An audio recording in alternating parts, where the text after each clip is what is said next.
Welcome to ACOG TV, and thanks for joining us. I hope you've all been enjoying the fascinating sessions so far from the featured experts in women's health. On today's show, we will be speaking with Dr. Wanda Nichols on ACOG's commitment to equity, diversity, and inclusion, and take a look at exciting research on gynecologic oncology at The Ohio State University. But first, we talk with ACOG's Chief Executive Officer, Dr. Maureen Phipps, on ACOG's commitments and values in relation to the COVID-19 pandemic.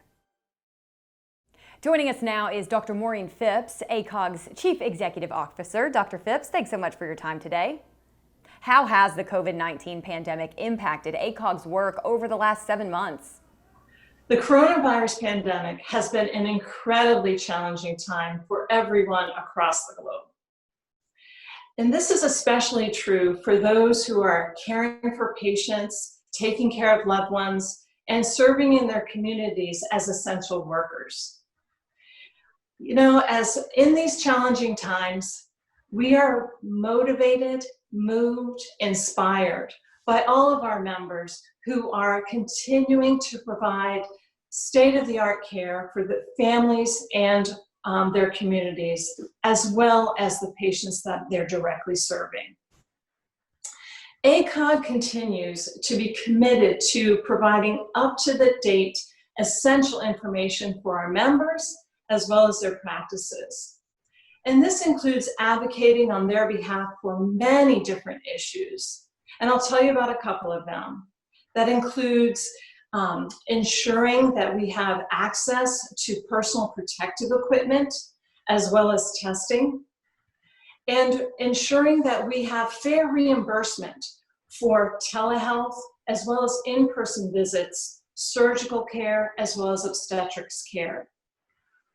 We're also working on issues related to liability protections and relief from burdensome regulations. ACOG continues and will always continue to work on behalf of our members. What have been some of the key resources for ACOG to make sure that OBGYNs are providing the most up-to-date care for their patients? Well, central to the work that we're doing at ACOG to provide support for our members during the pandemic is one to ensure our commitment to providing patient-centered, respectful care is front and center. We're also committed to ensuring quality and equitable care and eliminating disparities in outcomes. ACOG's working on multiple fronts to address the issues related to maternal mortality, as well as access and equitable care across the full spectrum of women's health. We're working to ensure that our members have the support that they need to continue practicing obstetrics and gynecology. And we're also working to ensure that they have the ability to provide respectful care with the evidence they need and the resources they need to ensure that every encounter is at the level that they feel is excellent for that patient. And finally, looking forward, what is ACOG's vision for the future? Our focus now and into the future remains on improving the lives of women, their families, and our communities. We do this through supporting our members. ACOG is committed to our membership and the patients they serve. Dr. Phipps, appreciate your time today.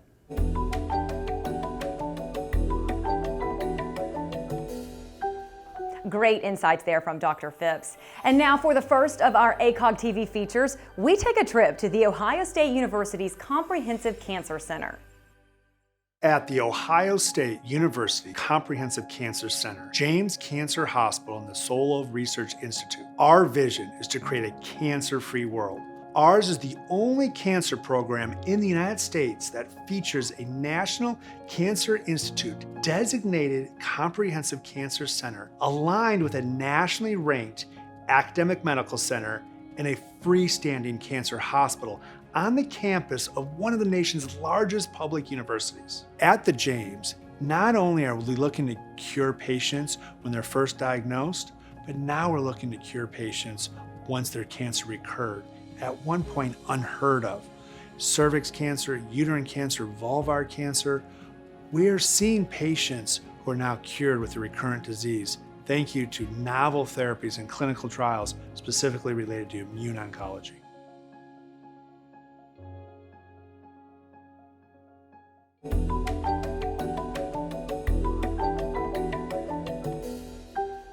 And now we are excited to feature a conversation with Dr. Wanda Nicholson on what ACOG is doing to address equity, diversity, and inclusion in women's health and the ACOG community. Joining us now is Dr. Wanda Nicholson. Thank you so much for joining us. What do we mean by diversity, equity, and inclusive excellence, and how is it important to ACOG's mission? Well, ACOG has been engaged in several endeavors over the years in order to reduce racial and ethnic inequities in healthcare and healthcare outcomes for women. We have moved forward with our efforts to change the culture of medicine. And we recognize that in order to really strive and move forward and really change in the culture of medicine, will require this important step of looking inward. The Diversity, Equity, and Inclusive Excellence Work Group is committed to that effort to look inward. We're focused on informing ACOG on the best way forward to develop and sustain a dynamic, a diverse, and inclusive community where every member of the organization thrives and where every member's perspectives and thoughts are valued and needed at the table of decision making. So for ACOG, these are not just platitudes. This represents a wholehearted organizational commitment. And so we will continue this journey forward and looking inward and making the changes, the transformative changes that are needed in the organization to promote inclusivity. Who are the members of the Diversity, Equity, and Inclusive Excellence Work Group? Well, first let me say they are a dynamic group, they are an engaged group, and they are a committed group. We are a 10-member working group. We cross 6 of the ACOG districts, 9 sections, and in totality, we have been very active at ACOG. In total, we have had over 20 volunteer roles within the organization. And the selection of members was based on a couple of parameters. One, of course, diversity. We have diversity in race, ethnicity, in gender, and sexual orientation, and in religion, religious beliefs, and normative backgrounds. Secondly, we have members who have been or who are currently actively engaged in DEIE initiatives, either in their local communities or within their organizations where they work. So a collective group working hard and committed to helping the organization to undergo this transformative, important, relevant change that is critical to patient care and improving patient health care and health outcomes. And what is the goal of the work group? Well, our goal is straightforward, clear, and committed. And it is to develop a blueprint, a report that is due actually at the end of this fast approaching calendar year of 2020. And the purpose of this work group is to include a series of recommendations that will inform ACOG and help to guide ACOG in its efforts to promote diversity, equity, and inclusive excellence.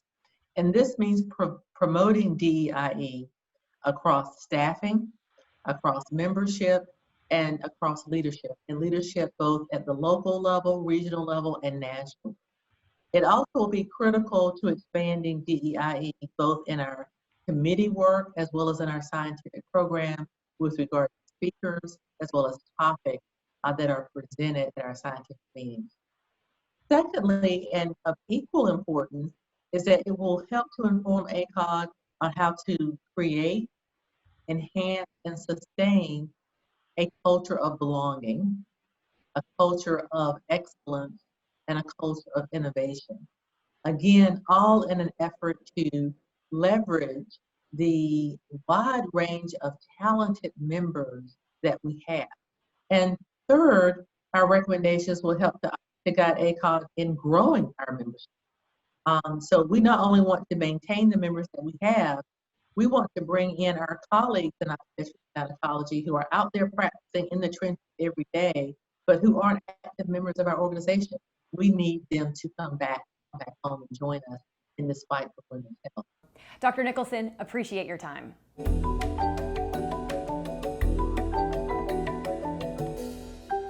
Amazing work from Dr. Nicholson and the DEIE work group.